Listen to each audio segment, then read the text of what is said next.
silakan supaya lebih jelas maksud daripada firman Tuhan pada siang hari ini bagi kita semua. Silakan. Ya, saya ini Ya, apa, Pak Yohanes silakan. ya tadi kalau Pak Jo memperkirakan dia kitab ini ditulis 95. Eh, ini kalau saya baca di ini apa ensiklopedia memang ada dua pandangan. Yang pandangan pertama kalau yang penganut Nero itu kitab ini ditulis lebih kurang 55 sebelum Masehi. Itu paham yang pertama. Tadi paham yang kedua kalau ini ditulis pada masa Domitian itu antara antara tahun antara tahun 81 sampai 95. Jadi kalau yang menurut ini ada tiga berarti beda. Yang ini tahun 55, yang masa Domitian ditulis 96, Pak Juwadi 95. Tapi yang di Alkitab ini kan saya punya Alkitab, ini ada tahunnya. Ditulis antara tahun 90 dan 96. Jadi memang kalau soal waktu, soal waktu kan ada tiga. Satu, waktu Aion. Bumi berdiri kapan? Itu kan lama sekali. Mungkin nggak ada orang yang tepat. Yang kedua, waktu menurut kronologis, kejadian urut-urutannya. Waktu kan diukur setelah Yesus lahir. Januari tahun 2000 sampai sekarang. Itu waktu yang kita ketahui sekarang. Dan ada waktu kronos waktunya Tuhan. Dari segi waktu, saya tidak setuju kalau dipaksakan ini ditulis zaman Nero itu nggak tepat karena nggak ada yang bisa memastikan. Tadi dari segi waktu, maaf saya tidak sependapat. Kalau dipaksakan ini Nero, nah ini nggak pas. Kan harus dibuktikan soal kronologisnya kan harus dibuktikan. Itu dari segi waktu. Ya kira-kira gitu. Tidak nggak apa-apa ya Pak Ji ya. Terima kasih. Ya, silakan Pak Jo. Iya, saya kira eh, terima kasih untuk masukan Pak Jonathan ya tentang pemaparan tentang hal tersebut.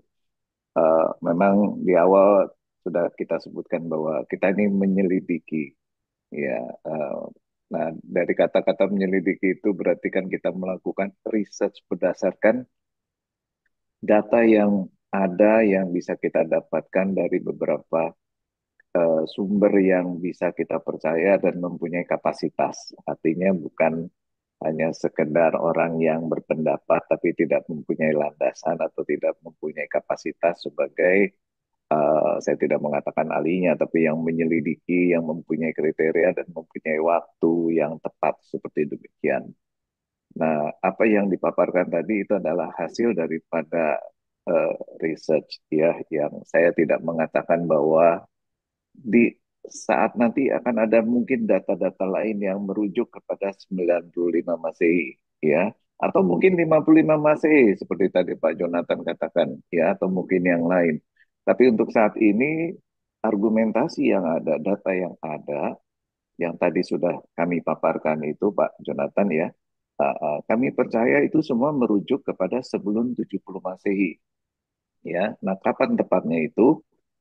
Diperkirakan mungkin 2-3 tahun sebelum 70 Masehi seperti demikian, ya. Tetapi tentu di sini semua mempunyai sumber-sumber lain yang mungkin berbeda dengan apa yang tadi materi yang kita paparkan, ya. Boleh kita diskusikan saat ini ya, untuk menjadi suatu diskusi yang menarik ya, yang intinya adalah kita sama-sama ingin mencari kebenaran seperti tadi di awal kita katakan, karena kebenaranlah yang memerdekakan kita. Ya, mungkin seperti gitu ya, Pak Jonathan. Terima kasih, Pak. Iya, terima kasih Pak Jo. Silakan yang ingin bertanya agar supaya lebih apa jelas gitu ya dari apa yang sudah disampaikan dan menjadi pertanyaan di dalam hati kita biar tuntas gitu. Oke, silakan. Ya, Oh, Pak Sugiono. ya, saya mau Ya, oke, silakan Pak. mau sharing-sharing waktu saya Ya, menyelidiki silakan. tentang Kitab Wahyu ya. Iya. Itu saya waktu menyelidiki Kitab Wahyu itu berhubungan dengan kedatangan Tuhan. Hmm. Jadi waktu saya menyelidiki kedatangan Tuhan, itu di Matius 24 ya. Kedatangan Tuhan di Matius 24 itu kan berbicara pada tahun 70 Masehi. Ya. Matius 24 ayat 1 sampai 3 dan terus ke bawah-bawah itu menunjuk tahun 70 Masehi. Nah, terus setelah menyelidiki kedatangan Tuhan itu, saya menyelidiki Wahyu. Nah, di kitab Wahyu itu, Wahyu 1 ya, ayat 1 sampai 3 ya, berkata gini, inilah Wahyu Yesus Kristus yang dikaruniakan Allah kepadanya, supaya ditunjukkannya kepada hamba-hambanya apa yang harus segera terjadi. Apa yang harus segera.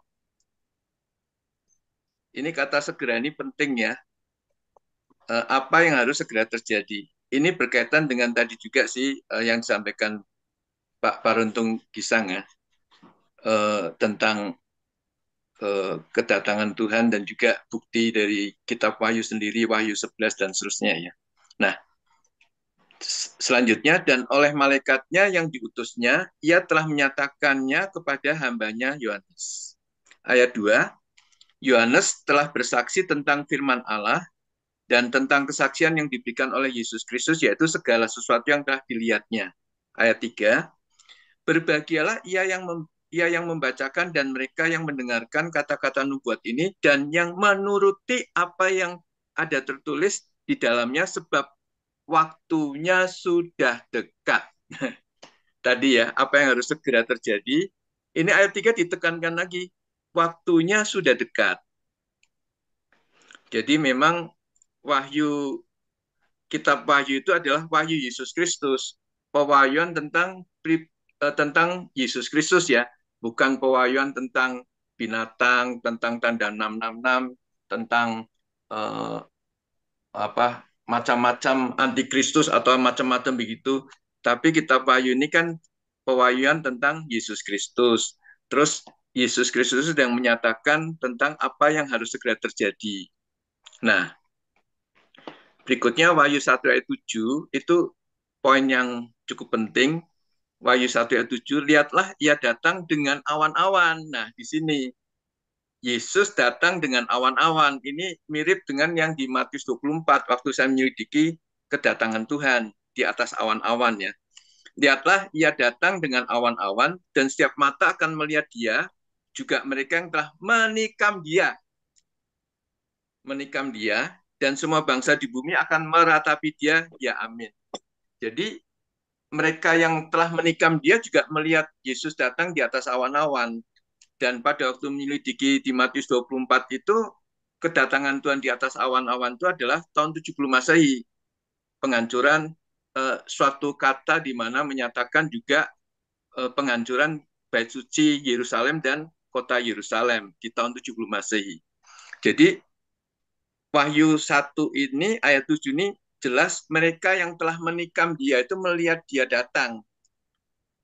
Nah, itulah yang membuat saya itu berkesimpulan ini kitab Wahyu itu ditulis sebelum 70 Masehi. Karena kalau setelah 70 Masehi yang dimaksud kedatangan Tuhan di Matius 24 itu tidak nyambung dengan di Wahyu 1 ayat 7. Kemudian yang terakhir adalah Wahyu 22 ya. Itu 3 kali di satu pasal Yesus ngomong, aku datang segera. Wahyu 22 ayat 7 ya. Sesungguhnya aku datang segera. Ya. Ayat 7 ya. Ayat 10. Lalu ia berkata kepadaku, jangan memeteraikan perkataan-perkataan nubuat dari kitab ini, sebab waktunya sudah dekat. Ya. Terus ayat berikutnya adalah 10, 12 ya. Oh ya, 12. Sesungguhnya aku datang segera. Aku datang segera. Dan aku membawa upahku untuk membalaskan kepada setiap orang menurut perbuatannya. Dan yang terakhir kalau nggak salah di Wahyu 20 ya. Wahyu 22 ayat 20. Ya, Wahyu 22 ayat 20. ia yang memberi kesaksian tentang semuanya ini berfirman, ya, aku datang segera. Jadi kata datang segera di Wahyu 22 itu 3 kali, dan dikatakan 1 kali waktunya sudah dekat. Jadi itu saya waktu itu memang bergumul sekali, karena di tulisan-tulisan yang ada yang berkata kitab Wahyu ditulis tahun 95 ke atas ya. 96 setelah 70 Masehi. Tapi kenyataan dari isi dari kitab Wahyu itu menunjukkan kejadian sebelum tahun 70 Masehi. Begitu. Jadi itu perjalanan penyelidikan saya untuk mengetahui kitab Wahyu kapan dibuatnya. Begitu teman-teman ya yang saya dapatkan.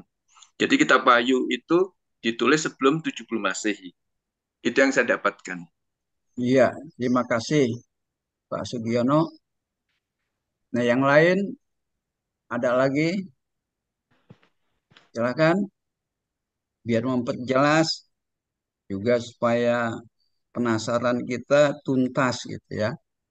Itu apa yang ingin ditanyakannya jangan mengganjal di hati kita ya. Ya kadang-kadang kalau kita lihat dikatakan jangan materaikan gitu kan. Di Daniel dikatakan materaikan, waktunya masih lama. Di Wahyu jangan materaikan, waktu sudah dekat. Dari Daniel ke Wahyu aja 500 tahun. Jangan materaikan. Dari Daniel ke Wahyu 500 tahun materaikan. Nah, di Wahyu jangan materaikan, waktu sudah dekat. Nah, sampai sekarang 2000 tahun gitu. Tuh kan? Dimateraikan 500 tahun, jangan materaikan 2000 tahun. Jadi waktu sudah dekatnya tuh nggak nggak sesuai gitu kan. 500 tahun saja dikatakan materaikan. Jangan materaikan, masa kan melebihi 500 tahun gitu kan. Oke, silakan yang lain. Menarik ya. Meneliti karena inilah kebenaran yang ya sebenarnya kalau kita lebih mengerti lagi, iman kita semakin melihat gitu apa yang sudah Tuhan kerjakan gitu kan. Oke. Ya, Mungkin kalau saya sebentar. Ya ya Ya, silakan. ya. tadi masih pening-pening, sekarang sudah agak Oh, segar nih. sembuh. Jadi saya juga sebagaimana gereja suku, di gereja kami pun nggak ngerti saya, karena di sana paling banyak 2 kali setahun ini dikhotbahkan dari Wahyu. Kalau kalau enggak sekali. Jadi nggak ada pengetahuan, ya sederhana saja di sana. Cuma karena saya merantau, termasuk merantau ke CCM, agak tahulah saya sedikit tentang Wahyu ini. Bahwa Wahyu 21 ayat 6 berkata, semua ini telah terjadi. Lah, dan akulah Alfa dan Omega. Itu semuanya. Saya pikir apa yang dianut oleh CCM ini benar ini. Tapi kadang-kadang seperti kata Pak Suhanda tadi, ini begini, ini begini. Ini bukan pertanyaan. Jadi kalau saya menerima kesimpulan dari Wahyu ini, walaupun denominasi Kristen di dunia ini banyak gara-gara Wahyu, tapi kalau saya berpendapat dia sudah sedang dan akan terjadi karena dialah Alfa Omega. Hari ini adalah hari kekal yang tidak hari Senin, Selasa, tidak Januari, Februari. Pokoknya ini berlaku sepanjang masa. Tetapi untuk menempatkan ini di dalam iman percaya, ya inilah menjadi berkat bagi kita yang memahaminya. Siapa yang membaca dan memahaminya, ya mereka lah yang berbahagia. Saya pikir kedatangannya itu walaupun sudah sedang dan akan datang, pemahaman CCM saya pikir nyaris mendekati kebenaran yang absolut. Bahwa dia sudah datang. Dia sudah datang, akan datang, itu dihadirannya nggak bergeser waktu kok. Dimensi waktu ruang bagi dia esa kok.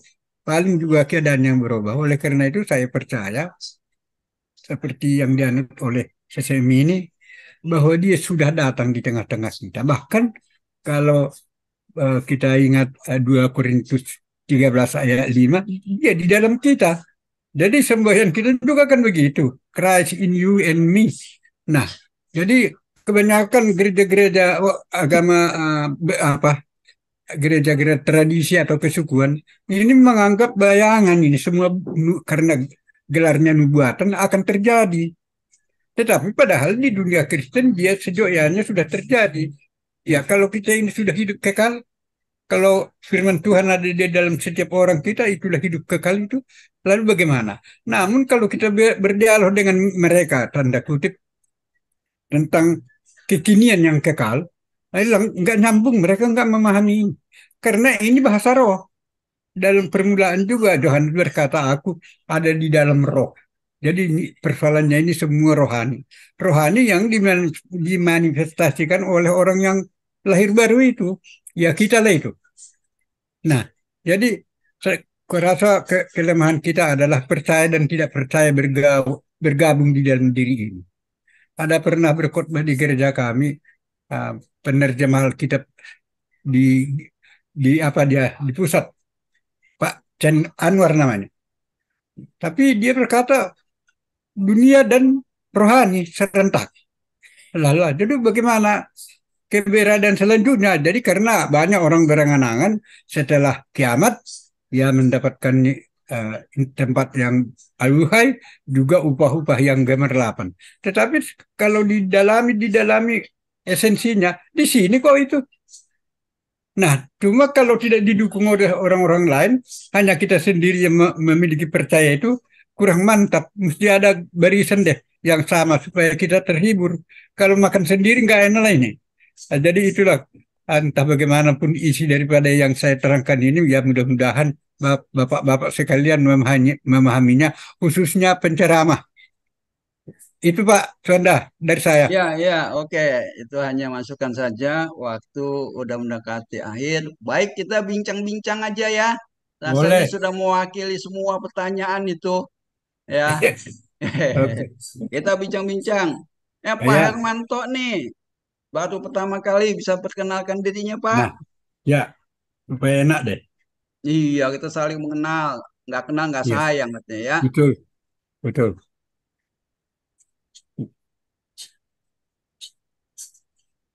Mute dulu Pak, unmute dulu. Ini dia kawan. Baru datang kali. Ya, itu. Ya, Pak Hermanto, Oke. tinggal di mana? Oh, saya tinggal di Medan. Medan. Saya tinggal di Medan, Pak. Mm-mm. Nah, Bisa masuk atau link ini kenal dari mana? Bisa cerita?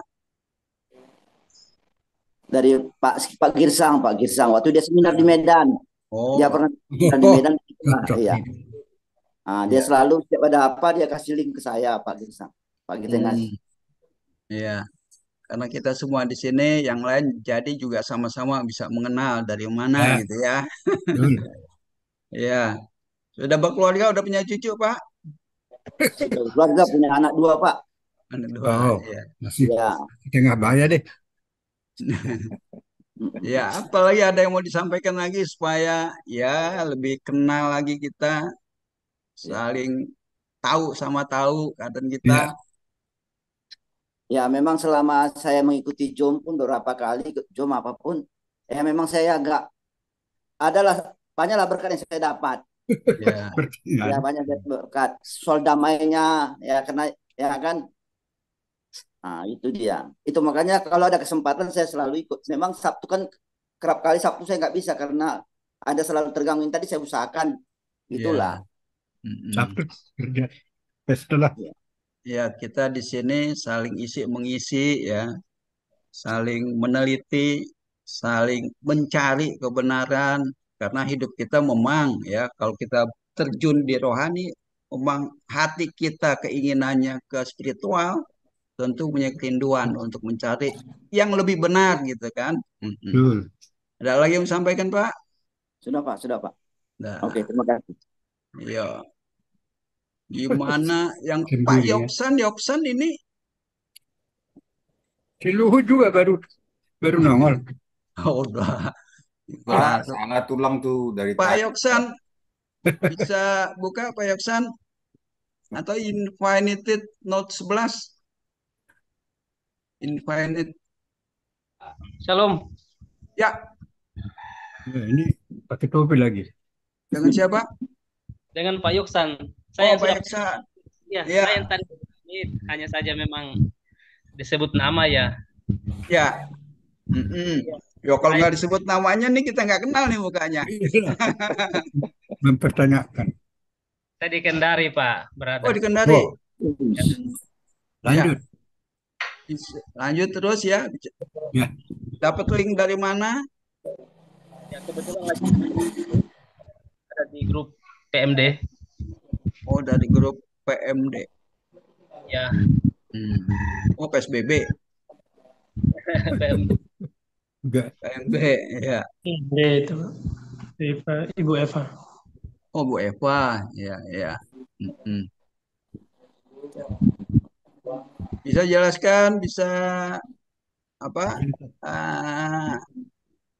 Memperkenalkan Oh iya, diri Pak. lebih lanjut lagi. Oh iya, saya sedang perintisan di Kendari. Sudah berkeluarga, 2 anak. Iya. Baru di lingkungan baru ini. Ini baru 2 minggu. Karena minggu kemarin tanggal 3. Baru pindah? Ya. Baru di sini 2 minggu. Iya. Merintis di Kendari ini, Pak. Oh, berintis sana. Ya, berkiranya apa yang dirintis berkembang, bertumbuh gitu Pak ya. Ya. Di bawah gereja mana? Masjid Jamatala, Pak. Ini apa? GSJA. GSJA. Ya. Ya, GSJA ya. Alanya di sidang ya Pak ya? Ya, Pak. Yang Jamatala ya. Ya, kita di semua adalah saudara ya. Satu di dalam Kristus gitu, ya. Semua kita bersaudara. Tidak pandang dari gereja mana. Ya, kita pandangnya Kristusnya gitu ya. Iya. Yang lain yang baru pertama kali lagi nih. Mari kita sapa kita punya senior. Siapa nih? Thompson, ya. Woi, Pak John Thompson. Ya.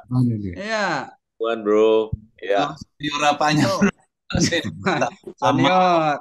Ya, apa kabar nih? Baik, puji Tuhan. Sorry, Gimana? baru balik dari pertemuan chapter. Oh. Sempat mengikuti tanya jawab tadi, puji Tuhan. Tadi sebut, ya. Terima kasih Pak. Ya. Siang teman-teman. Ya, dari tanya jawab itu akhirnya mungkin bisa membuka pikiran kita melihat lagi gitu ya, lebih jelas lagi apa yang kita pertanyakan. Amin. Teman-teman tadi saya share dari kesaksian ya. Namanya Presiden Chapter Komang. Ya. Understanding teman-teman. Memang kita butuh spiritual understanding. Ya. Karena Allah kita itu adalah roh. Mengenalnya pun harus mengenal secara tepat sekali. Mantap sekali Pak Sipayung tadi ada statement yang saya tangkap kekikian yang kekal. Itu hebat ya. Iya, kekinan kekal itu. Bagus itu kata-kata. Ya. Bagus. Memang Allah kita itu ya, sekarang hari ini teman-teman. Iya. Boleh menanggapi apa yang didiskusikan tadi? Saya tak tahu isunya, tapi berbicara tentang kitab Wahyu betul sekali. Ya, kita bisa meneliti, bisa research tentang apa namanya kapitalisme. Itu kaitannya kepada supaya kita tahu kronosnya dan apa kronosnya bukan. Tadi disampaikan bahwa sebenarnya kitab Wahyu itu sederhana, apa namanya, startnya sederhana, bahwa kitab Wahyu itu adalah pewahyuan Kristus gitu. Tadi Pak siapa? Tadi kan isinya itu adalah adalah tentang pewahyuan Kristus yang harus dibukakan, harus disingkapkan teman-teman. Setuju sekali bahwa Kristus itu adalah kekinian yang kekal gitu ya. Jadi bagi saya sih itu pokok utama, kan gitu, pusat perhatian kita. Karena memang semakin mudah kalau kita tahu bahwa Allah itu tidak mengutus buku buat kita. Menurut Ya, sip, ya. beda sekali dengan agama gitu ya. Buku menjadi acuan gitu ya. Tapi yang diturunkan kepada kita adalah anaknya sendiri, Allah sendiri yang turun. Dan itu sebenarnya yang ditulis di dalam kitab Wahyu kan, merujuk kepada itu gitu. Jadi teman-teman, kitab itu akan menjadi berguna bagi kita ketika mata kita tertuju kepada Kristus. Yes, bisa saja kitab Wahyu ditulis sebelum runtuhnya bait Allah, memang ditujukan kepada kan orang Israel. Dan kitab Wahyu itu ditulis di Pulau Patmos, teman-teman. Ya kan agak jauh dari Israel. Kan gitu ya. Pernah kami diskusi sama Pak WP, sama Pak Girsang, karena memang tahun 70 itu kayak jadi sakral gitu ya. Yes, tapi ya it's okay ya, kita bisa bahas kemanapun gitu, tapi memang ujung-ujungnya adalah pusatnya adalah Kristus, teman-teman. Kan gitu ya. Karena kitab Wahyu itu mengingatkan kepada orang Israel. Kan gitu ya. Lalu kita berpikir dong gitu ya, gimana dong kalau orang di China sana gitu. Kan dia nggak ngerti bait Allah, dia tidak ngerti apa-apa, dia hanya mau kebenaran. Dan memang kebenaran inilah yang mau kita perkenalkan, yaitu Kristus, kan gitu ya. Agak repot kalau kita berbicara tentang kronos semata, teman-teman. Agak repot. Karena itu menyulitkan gitu ya. Ya, kalau kita semakin matang betul gitu, bisa kita, kalau ditanya gimana dong kaitannya ini, memang bisa diteliti sih. Dengan uji karbon sekarang, itu bisa diteliti. Tulisan pun bisa diteliti, itu kira-kira kapan ditulis itu. Dan memang butuh ketika kita menguraikan yang tertulis ini, ya butuh sana sini gitu. Tapi akan mudah, dan inilah sebenarnya yang dibutuhkan orang. Saya keliling di teman-teman di fellowship, teman-teman, bahwa mereka butuh dimerdekakan gitu ya. Dan Kristuslah, Allah itu adalah roh, kekinian yang kekal. yang ya. Jadi teman-teman, ini dahsyat. Jadi dan ini yang kita butuhkan, dan inilah kebenaran gitu ya. Bukan kebenaran itu mutlak absolut. Dia nggak bisa setengah benar, sepertiga benar, nggak bisa. Dan satu-satunya yang absolut dan mutlak adalah Kristus. Adalah Kristus gitu, teman-teman. Dan dia bisa termanifestasi.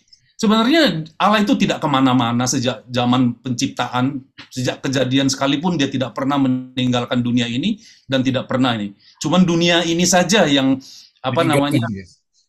yang terbatas gitu kan. Dan dia butuh menampakkan diri bisa, mewahyukan diri bisa, mendatangkan diri dalam wujud manusia bisa. Tapi Allah itu adalah roh. Makanya dia mau menampakkan diri, mendatangkan diri, mewahyukan diri. Karena kata kedatangan kan banyak makna, teman-teman. Banyak. Kan satu-satunya dia datang sebagai manusia, nampak secara dunia ini, gitu. Maka dia tidak berkeinginan nampak secara jasmaniah, teman-teman. Karena jasmaniah ini terbatas. Allah itu adalah roh. Dia ingin supaya kita hidup oleh roh. Dan kita bisa nampak dia secara nyata, muka dengan muka, teman-teman. Dan muka dengan muka di sini tidaklah berbicara tentang physical, tapi berbicara roh, teman-teman. Dan hari-hari ini genting, teman-teman. Makanya saya suka bilang begitu ya. Dan gentingnya hari-hari ini adalah karena banyak kebingungan, ya kan? Banyak sekali kebingungan yang terjadi, ya, termasuk di gereja, termasuk kita sebut, bahkan istilah gereja pun sudah harus kita tinggalkan, teman-teman. Sudah harus kita berani berkata, gereja itu adalah eklesia. Tidak ada kaitannya kepada denominasi, tidak ada kaitannya kepada organisasi. Sudah harus kita terdepan mengatakan ini, teman-teman. Saya dari gereja A, saya dari gereja B, sudah tidak. Ya bukan berarti kita bubarkan dong semua. Juga, it's not juga, teman. Jalankan saja apa yang kita jalankan. Tapi yang perlu diubah adalah paradigma. Yang diubah adalah pengertian. Yang diubah adalah pemahaman. Dan yang diubah adalah pengenalan, teman-teman. Dan itulah kita. Kalau kita, bukankah CCM ini kan Christ-centered ministry. Puji Tuhan, saya kan Ya. membernya teman-teman, ya kan? Ya, bisa, karena kalau Christ Centered Ministry, kalau hanya sekedar dibatasi anggaran dasar, anggaran rumah tangga, itu terbatas lagi. Tapi Ya. kalau kita mengedepankan bahwa Kristus adalah pusatnya, semua adalah membernya. The body of Christ membernya, is the member gitu. Jadi teman-teman, jadi ini butuh suara yang lebih keras, kencang gitu. Dan kalau ini kita datang on behalf kebenaran ini, kalau kita datang atas nama kebenaran ini, sama dengan Yesus katakan, aku datang dari Bapa, kita pun bisa berkata demikian. Aku datang diutus oleh Bapa, diutus oleh kebenaran ini gitu. Tidak ada yang bisa menyangkalnya. Siapa yang bisa menyangkalnya? Nggak bisa. Dan kalau ini terjadi, karakter kita pun akan berubah. Iya kan? Karakter kita yang berubah ini adalah faktanya. Iya kan? Kita berubah, perkataan kita pun berubah, teman-teman. Hidup kita berubah. Karena memang roh itu mau mengubahkan. Makanya Yesus bilang adalah lebih berguna jika aku pergi kepada Bapa. Dia kembali kepada substansi esensinya. Dia adalah dari Bapa, teman-teman. Iya kan? Karena yang saya bilang tadi bahwa dia tidak berkeinginan dan dia tidak merencanakan dan dia tidak akan menyatakan diri dalam wujud fisikal karena memang bukan itu rancangannya, teman-teman. Akhir ini saya belajar banyak dari directly from the Holy Spirit, teman-teman. Guru kita yang sejati. Nggak ada guru satupun di dunia ini. Saya, Pak WP, Pak Girsang, Pak Suhanda is not the guru. Guru kita yang sama adalah Kristus. Ya kan, tidak ada Bapa di dunia ini. Jangan sebut seorang pun Bapa di bumi ini. Dia ketika mengatakan demikian, teman-teman, bukan berarti kita dilarang memanggil Bapa anak-anak kita. Tapi itu berbicara tentang sumber. Sama dengan kebenaran, teman-teman. Harus mutlak, harus kekinian yang kekal. Itu saya pinjam kata-kata Pak Sipayung. Jadi Allah itu kekal. Yes, 70, makanya 70 ya memang sih ya banyak sekali. Makanya kalau kita berpusat kepada ini, teman-teman, iya kan? Ini salah satu barrier. Ini bisa saya silakan juga kalau saya dibilang sesat, enggak apa-apalah, iya kan? Kalau kita berpusat seperti ini, teman-teman, kita sedang mengajak orang bertarung knowledge, gitu ya. Tapi kalau kita berpusat apa yang dikatakan di sini, apa yang dikisahkan di sini, menunjuk apa kitab ini, itu berbeda, gitu. Jadi akan di hari-hari ini Tuhan yang saya tahu bahwa Tuhan menyingkapkan satu pengajaran yang satu, doktrin yang satu, yaitu doktrin Kristus. Walaupun kita tidak duduk di dalam fellowship yang sama, walaupun kita tidak berada di STT yang sama, kalau kita ada STT, ya kan? Kita punya pengajaran yang sama. Kalau kita directly from the Holy Spirit, teman. Itu bedanya. Dan itu terjadi sekarang. Nampak. Makin muncul gitu, teman-teman. Termasuk kitab Wahyu. Wahyu bukan sesuatu yang kadang-kadang kita mendramatisir kitab Wahyu. Kan gitu. Padahal kalau kita lihat sampulnya, kan kita menilai buku kan dari the cover. Walaupun dilarang kan katanya ya, jangan nilai buku dengan covernya, kan gitu. Tapi dari introduction, kan itu isinya dong, kan gitu.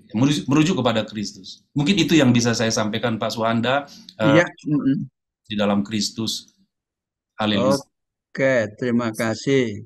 Wow, dahsyat, Bro John. Thank you. Ya, terima kasih. Ya, seperti Pak John katakan, guru kita adalah Roh Kudus ya. Yuk kita semua kalau kembali gitu ya kepada Roh Kudus yang mengajarkan kita, semuanya mungkin bisa tercerahkan. Alkitabnya sama, gurunya juga sebetulnya sama. Tetapi yang terjadi seperti tadi dikatakan, gereja udah kehilangan makna, nilainya. Gereja aja disalahpahami makna daripada gereja. Nah, itu aja Roh Kudus. Kalau kita bertanya kepada Roh Kudus, mungkin kita tahu makna dari gereja ya, seperti tadi Pak John katakan gitu kan. Dan juga memang itulah istilahnya. Jadi bait Allah ya khusus untuk Israel. Orang-orang lain tidak tahu gitu. Tapi sayangnya juga dibilang gurunya sama, tapi masih hukum Taurat dan apa yang ada ajaran di bait suci masih diambil gitu kan. Nah ini yang jadi problemnya, kita harus menjelaskan gitu. Nah itu, nah kadang-kadang sampai mereka akhirnya mengerti bahwa kekekalan, kehidupan kekal itu kekinian. Nah, kehidupan kekal kekinian ini yang kadang-kadang juga bias gitu ya di dalam kehidupan bergereja gitu. Kekinian kehidupan kekal bias. Kadang-kadang masih ada penghakiman, penghukuman, harus berbuat ini, berbuat itu agar supaya mendapatkan hidup kekal. Nah, itulah yang terjadi fenomena yang ada di sekitar kita. Oke, silakan yang lain. Itu ada Ya, Pak Tommy itu. Pak Tommy. Ya, ayo Pak Tommy kita bincang-bincang. Saya lagi nikmati, tapi Pak Suanda beberapa kali menyinggung tentang gereja tidak tidak concern tentang bait suci sudah diruntuhkan. Jadi komentar saya, kalau bait suci sudah diruntuhkan, pelayanan nggak ada duitnya, Pak Suanda.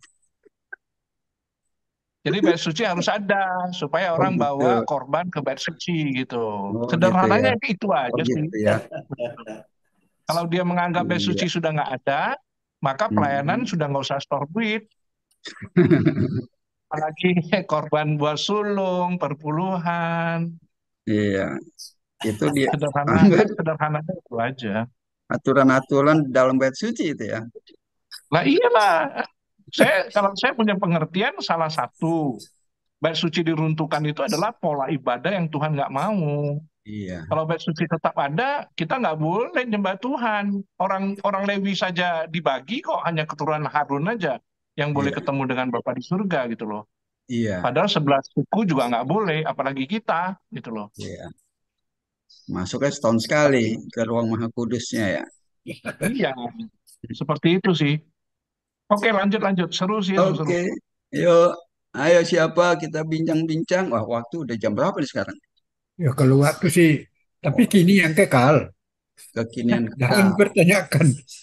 Jangan dipertanyakan tentang waktu. Kalau main, mengapa tidak diperpanjang? Tuh ada Bro David Lesmana belum pernah berbicara. David Lesmana atau Pak Bingki itu udah lama nggak dengar suaranya. Lesmana. David Lesmana juga udah lama juga tuh nggak dengar dengaran.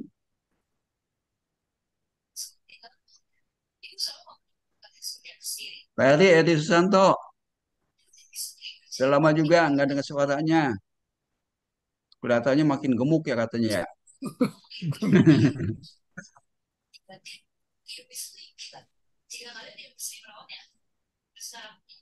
Ya. Ada yang mau bincang-bincang? Silakan. Ya Pak Bingki mau anu ya Pak Bingki. Pak Bingki. Tapi Pak WP belum maju, belum tampil. Tadi udah jawab. Ya pendek kali. Oh, mau dengar suara Pak WP lagi? Iya, semangat. Pak WP gimana tuh? Tadi udah sempat. Saya puji Tuhan, ini kali ya Pak Sipayung punya istilah kekinian yang kekal. Wah, ini berapa kali udah disebutin terus loh. Ya, puji Tuhan, memang itulah Kristus adalah ultimate goal, ultimate aim, ultimate point. Tadi juga sudah banyak disinggung oleh Brother John. So, I think memang itulah fokus yang dimensionalnya itu sudah unlimited ya. Ini semua adalah hal-hal yang perlu kita pahami dengan baik. Sudah tidak lagi di dalam limitasi dalam ruang, dalam waktu dan tapi ini sudah memang sudah kekal ya kan, sudah hadir di mana-mana, sudah present, sudah ada ya kan. Lah kalau dikatakan face to face tadi itu saya terkesimak. Itu juga bukan diartikan nanti secara fisik nanti akan face to face is that we are living now. Sekarang kita hidupin ini ya. Amin.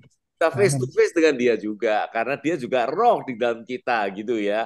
Nah, memang ini tarik pemahaman beginian nih memang perlu kita simpulkan dan perlu kita pahami supaya dasar kita ya lebih masuk ke dalam ranah dari apa yang difirmankan itu gitu ya. Thank you. Nah, makanya ini kali Brother Joe kasih tema ini ya sangat baik sekali untuk supaya banyak pertanyaan-pertanyaan ini supaya kita lebih tahu makna dasarnya bagaimana untuk memiliki pemahaman-pemahaman yang tadi kita bahas semuanya itu gitu ya. Jadi tadi presentasi dari Brother Joe jelas sekali. Paling tidak ini menurut apa yang saya lihat pengertian-pengertian yang sekarang katakan setelah tahun 70 yaitu mungkin bisa 80, mungkin 90, 95, 96 itu nggak menjadi masalah. Itu merujuk satu waktu aja, timeline yang penting itu setelah atau sebelum 70, kira-kira gitulah. Nah, dari situ rujukan itu kan kita nih orang-orang percaya, dasarnya itu semua adalah renungan, kesimpulan, dan pemahaman yang terambil dari tulisan dari firman Tuhan itu sendiri. Nah, kalau dilihat dari dasar, konsisten dasar itu, kita lihat yang mengatakan setelahnya itu banyak rujukan yang diambil memang dari luar. Apalagi yang terkenal di sini adalah bishop yang pada saat itu yang menuliskannya yaitu Irenaeus. Nah, itu sendiri background-nya gimana tadi udah dipaparkan supaya kita tahu hal-hal yang mungkin tidak dipahami oleh kalangannya sendiri juga.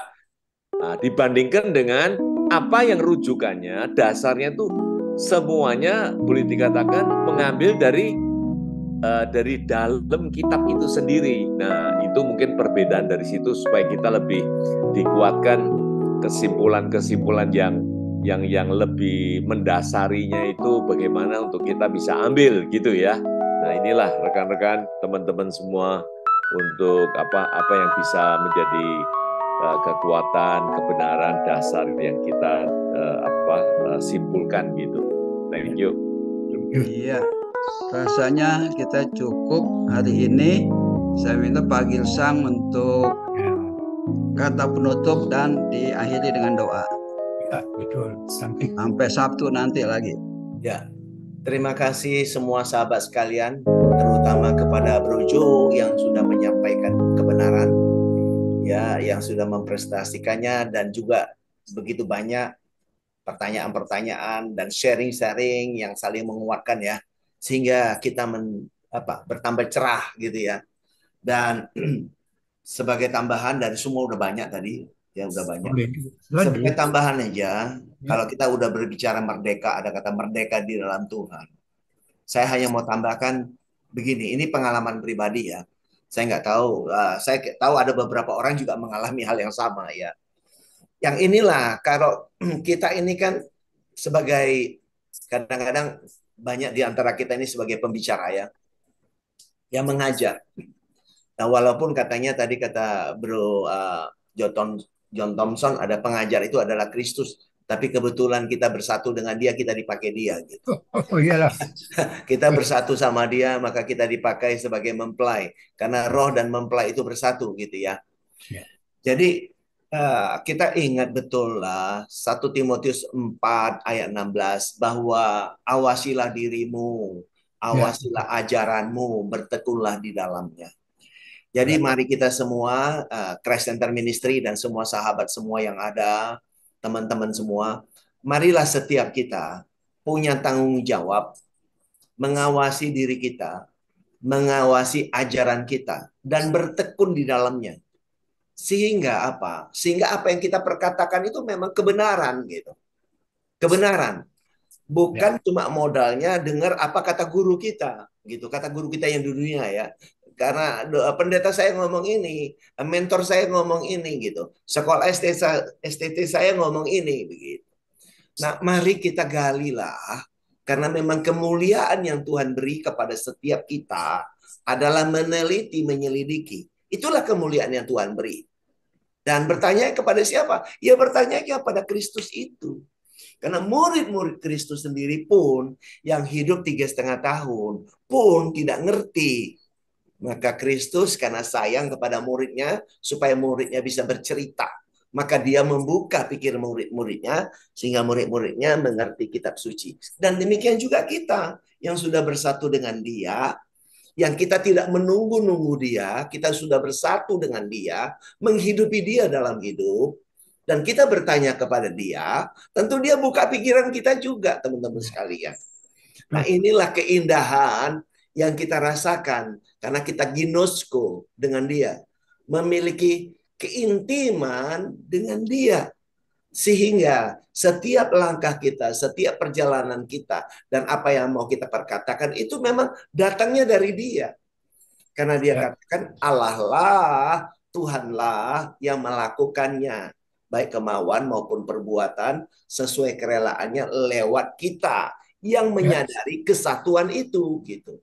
Kalau ada orang yang tidak menyadari kesatuan antara dia dengan Kristus, maka yang dia perkatakan hanya pengetahuan belaka, teman-teman sekalian. Dan itu bukan esensi dari pengajaran Kristus. Nah, kita semua puji Tuhan ada di Christ Center Ministry, bersatu di dalam wadah ini, dan teman-teman sekalian yang ikut ambil bagian, ya puji Tuhan. Ya, kita bisa merasakan menghidupinya. Dan untuk itu saya kira teman-teman semua akan merasakan apa? Merdeka. Kata merdeka penting. Merdeka dari mana? Merdeka di dalam Tuhan. Artinya teman-teman sekalian, dari mulai kita Kejadian sampai kitab Wahyu, tidak ada satupun ayat yang membelenggu pikiran kita, yang membelenggu jiwa kita, sehingga jiwa kita tidak tentram, tidak merdeka. Karena kalau ada, oh ini begini, oh ini belum, itu belum, wah nanti akan begini, kita masih akan dihakimi, akan begitu. Nah, itu yang sudah dibebaskan sebetulnya oleh Kristus, yang tidak membebani hidup kita dengan seperti itu. Kita hidup ini plong di dalam Dia, merdeka, rest in Christ. Karena Kristus itu adalah penggenapan hari Sabat. Di hari Sabat itu kita rest, sabat di dalam Dia, rest di dalam Dia, menikmati Dia dalam hidup, sehingga Tuhan terekspresikan lewat setiap kita. Terutama bukan kita aja, teman-teman sekalian, adalah generasi kita, anak cucu kita, orang-orang yang kita layani bisa merdeka benar.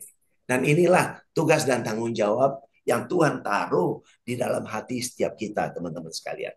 Sehingga mari ya kita mau merapatkan barisan, benar-benar kita betul menjadi teman-teman, satu ikatan, satu komunitas yang punya hatinya Tuhan untuk di-sharekan, untuk mereka di luar sana mengalami hal yang sama seperti apa yang kita alami, betul-betul merdeka di dalam Kristus. Nah, sebelum saya tutup, sekali lagi tolong dibuka dibuka mic-nya teman-teman. Kita mau slogan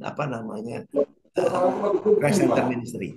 Ya teman-teman, silakan dibuka. Kita mau lagi Christ in you ya teman-teman. Ya, mari kita mulai. Christ in you, the hope of glory. Hope of glory. Yes, Christ in you and me. Luar biasa ya. Mari kita tutup dalam doa. Sampai jumpa juga Sabtu depan, dan kita tutup dalam doa acara hari ini. Tuhan Yesus Kristus, kami mengucap syukur dan berterima kasih kalau pada hari ini dari pagi sampai siang ini kami telah mendengarkan kebenaran yang tertulis di Alkitab, walaupun ada sejarah-sejarah yang ditulis berdasarkan apa yang sudah terjadi, yang mengacu kepada ayat-ayat yang ada di firman Tuhan. Terima kasih untuk orang-orang yang bisa mengerti. Ya, terima kasih untuk bapak-bapak gereja yang mengerti kebenaran, yang menuliskan dengan benar. Kami bisa belajar dari mereka, khususnya belajar dari Alkitab yang sudah dikanonisasi. Terima kasih Tuhan akan pewahyuan Tuhan yang sudah tertulis, sehingga kami bisa belajar. Kami juga aminkan Tuhan memberikan hikmat kepada setiap kami di dalam kami belajar, mengkaji, mendalami, sehingga Tuhan yang membuat kami bisa mengerti, mengenali Engkau sampai 100 kali lipat. Terima kasih Tuhan, kami mengenal Engkau dengan sempurna, sehingga kami benar-benar hidup di dalam kekinian yang kekal di dalam Engkau. Terima kasih Tuhan, terpuji namamu. Kami mau aminkan bersama-sama bahwa kami semua bersama dengan anak cucu, bersama dengan sahabat-sahabat, bersama dengan orang-orang yang kami layani, orang-orang yang kami temui juga kami aminkan kami semua sehat di dalam kehidupan kami sehari-hari. Dan kami aminkan juga apa yang Tuhan percayakan, yang kami kerjakan, yang kami gumuli, yang kami rencanakan. Semuanya bisa berhasil sempurna di dalam nama Tuhan Yesus Kristus. Terpuji namamu Tuhan. Bagi kita yang percaya, sama-sama kita katakan, amin, amin, amin. Sampai jumpa minggu depan. Yuk, sampai Sabtu depan semua. Yo, Pak Hermanto. Sampai Sabtu depan. Terima kasih. Pak Jum, Pak Gisam, Pak Yusuf, Pak John, Pak Johannes. Terima kasih ya, terima kasih semuanya. Terima kasih semua Bapak-bapak. Terima kasih. Terima kasih. Oke, Pak Yohanes. Bye-bye. Nanti materinya di-share ya. Oh ya, nanti sharekan ke belum ya kita masukkan juga. Oke, thank you. Oke, thank you.